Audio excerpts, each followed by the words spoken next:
Once upon a time there was a mother pig and her 3 piglets. 3 brothers are the same height. Round, pink, with the same funny tails. All summer the pigs played in the green grass, basked in the sun, basked in the puddles. But then autumn came. One day my mother said that it was time for them to think about winter.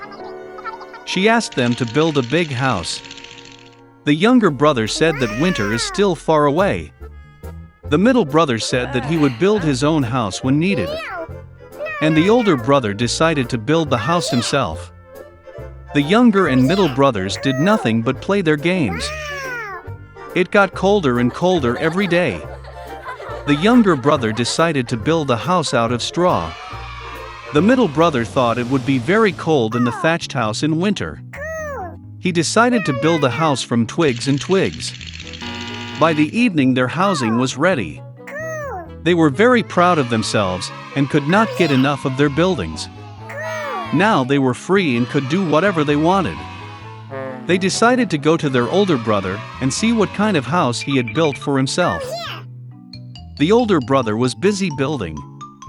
He applied stones, kneaded clay and slowly built himself a reliable, durable home. The younger brothers found their older brother at work.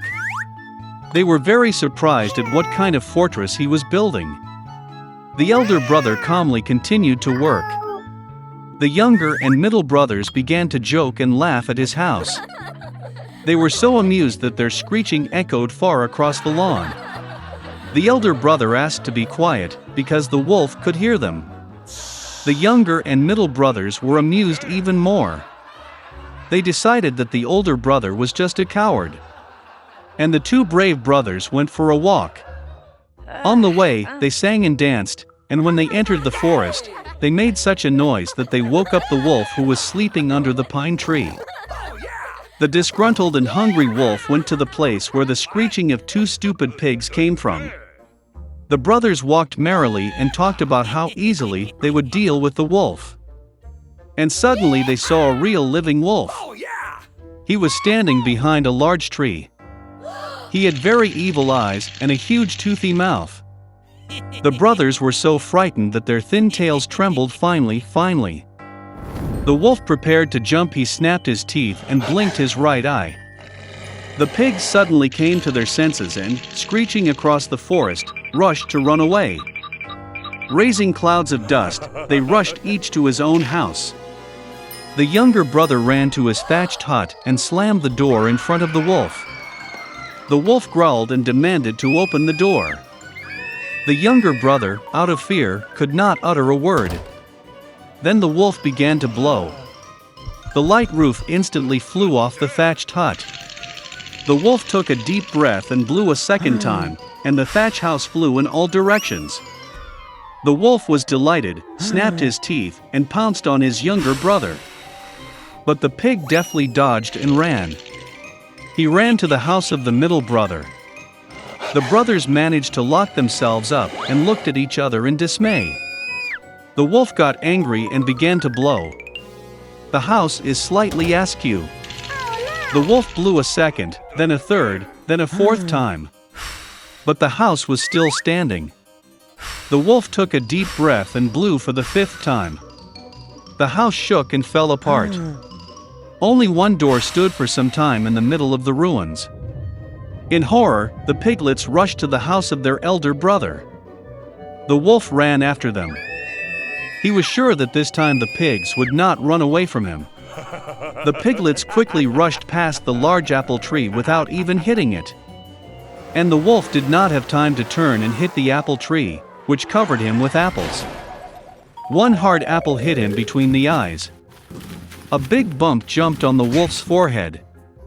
At this time, the younger and middle brothers managed to run into the house of the older brother and bolt the door. The wolf ran to the door, growled and demanded to open the door. The younger brothers were very scared and could not say anything in return. And the elder brother knew that he and his brothers had nothing to fear in a solid stone house. Then the wolf sucked in more air and blew as soon as he could. But no matter how much it blew, not a single stone moved. And then he looked up and noticed a large, wide chimney on the roof. He carefully climbed onto the roof and began to go down the pipe. The pigs heard a rustle. The elder brother immediately guessed what was the matter. He quickly rushed to the cauldron in which water was boiling and tore off the lid. The wolf went down the pipe and fell straight into the cauldron. His eyes widened to his forehead. The scalded wolf flew out with a wild roar and rushed into the forest. And the three little pigs looked after him and were glad that they had so cleverly taught the evil robber a lesson. From that time on, the brothers and their mother began to live together under one roof. In the deepest part of the sea stood the palace of the Sea King. And he had 6 daughters. They played in the garden all day long. Unlike the other princesses, the youngest was quiet and brooding. And her name was the Little Mermaid. Most of all, she loved listening to stories about the world of people. Traditionally, a mermaid could only rise to the surface for the first time in her 16th birthday. And now it's time to see the land and the youngest princess. She surfaced close to the ship, singing and music coming from the deck. This was the first time the princess saw the ship.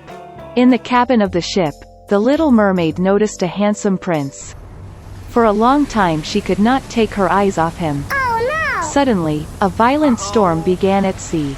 The prince's ship hit a rock and shattered into pieces. In complete darkness, lightning flashed, and the Little Mermaid saw the prince fall into the sea. She rescued him by bringing him ashore. Soon the prince was found by a girl passing by. When he woke up, he smiled at her and thanked her for saving her. The Little Mermaid became sad that the prince did not even know about her existence. She dived into the water and swam away. From her father's stories about people, the Little Mermaid knew that they considered the fishtail of mermaids to be ugly. Therefore, in order to please a person, one had to acquire 2 legs. The next day, the Little Mermaid went to the Sea Witch.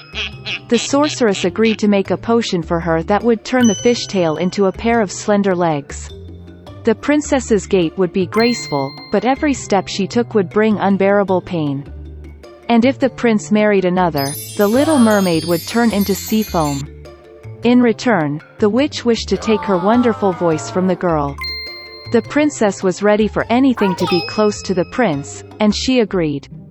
Having sailed to the prince's palace at night, the Little Mermaid drank a magic drink. A sharp pain shot through her and she passed out. Waking up in the afternoon, the girl saw the prince in front of her, and lowering her eyes, found 2 legs instead of a fishtail. The prince tried to find out who she was and how she got here, but the Little Mermaid could not speak. Despite her airy gait and beautiful dancing, she felt terrible pain in her legs. The prince became more and more attached to the Little Mermaid, but still treated her like a cute little child. It never entered his head to make her his wife. Once the prince admitted that his heart is occupied by the one who saved him long ago on the shore, and they are going to get married. The Little Mermaid was very upset, but could not tell him the truth. When it was time for the wedding, the prince invited the Little Mermaid to go with the newlyweds on a honeymoon trip. A luxurious honeymoon tent is spread out on the deck of the ship. The Little Mermaid had one last evening left to be with the one for whom she left her home, gave her wonderful voice and endured endless torment every day. But he didn't even notice them. When silence fell on the ship, the Little Mermaid sat on the deck and waited for the first rays of the sun. Suddenly, near the ship, she noticed her sisters. They tearfully asked the witch to help save the princess from death. The sorceress gave them a sharp knife, with which the Little Mermaid was to pierce the heart of the prince. A drop of his blood would turn her legs into a tail, and she could return to the sea. The Little Mermaid looked into the tent, and saw there a sleeping couple in love. She did not find the strength to take the prince's life, and threw the dagger into the sea. With grief, the Little Mermaid threw herself into the water. But the kindness of the princess melted the heart of the wicked witch. The sorceress cancelled her spell, and the Little Mermaid again had a fishtail instead of human legs.